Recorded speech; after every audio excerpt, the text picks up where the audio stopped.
మనస్సునకు ప్రాణమునకు అహస్ఫురణ మూలము. ఆ మూలశక్తి నుండి మనస్సు చైతన్య శాఖగాను, ప్రాణము క్రియాశాఖగాను ఆవిర్భవించినవి. అందుచేత మనస్సు నిశ్చలమైనప్పుడు ప్రాణము నిశ్చలమగును, ప్రాణము నిశ్చలమైనప్పుడు మనస్సు నిశ్చలమగును. ఎక్కడో ఎగురుతున్న మనస్సుకి ప్రాణం ఆధారం.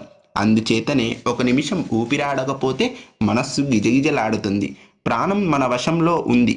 ప్రాణ నిరోధం వల్ల మనస్సు మన దగ్గరకు వచ్చి పడిపోతుంది. విచారణల వల్ల మనస్సు సంస్కరింపబడి నిశ్చల మనస్సు మనకు సిద్ధించినప్పుడు ప్రాణం దానంతట అదే నియంత్రింపబడుతుంది. అట్టి స్థితిలో మనస్సు వశంలో మనముండము, మన వశంలో మనస్సు ఉంటుంది. ఏదో రూపాన్ని పట్టుకొని ఎల్లప్పుడూ మనస్సు ఉంటుంది. విచారణల వల్ల దృశ్యము మీద ఆకర్షణ తొలగినందువల్ల రూపరహిత స్థితి ఏర్పడి మనస్సు అనేదే లేదు అనే అనుభూతి కలుగుతుంది. మనస్సు ఒక్క ఆలోచనకే పరిమితమైనప్పుడు అది నశిస్తుంది.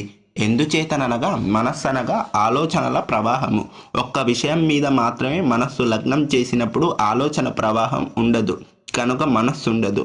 విచారణలలో నేను ఎవడను అనే అంతరిక శోధనల వల్ల మాత్రమే మనస్సున్నప్పుడు ఆలోచనల ప్రవాహం ఆగిపోయి మనస్సుండదు. మనస్సు నిష్క్రిష్టమగునప్పుడు ప్రాణము అవసరం లేదు. ప్రాణాయామంలో తాత్కాలికంగా మనస్సు నిష్క్రిష్టమవుతుంది, అనగా మనోలయం అవుతుంది. ఇది మనస్సును ఏకాగ్రపరుచుకునే ఉపాయం మాత్రమే. ప్రాణాయామం తర్వాత యథావిధిగా మనస్సు క్రియ సలుపుతుంది. ప్రాణాయామంలో వాసన క్షయం జరగదు, అందుచేత మనస్సు నశించదు. ప్రాణాయామము మనస్సును తాత్కాలికంగా నిరోధించటానికి మాత్రమే ఉపయోగపడుతుంది. దాన్నే గమ్యంగా నమ్ముకుంటే ఎలా ఉంటుందంటే, యోగి వేమన చెప్పినట్లు ఎలకతోలు పట్టి ఏడాది ఉతికినా నలుపు నలిపే కాని తెలుపు రాదు అన్న చందంగా ఉంటుంది. అట్లే ప్రాణాయామం వల్ల వాసన క్షయం కలగదు.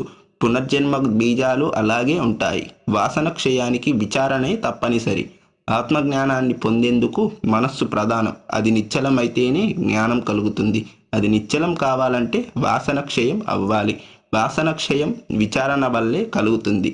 వాసన క్షయమైనప్పుడు మనోనాశనం జరిగి తిరిగి ఎన్నడూ మనస్సు క్రియ సలుపదు.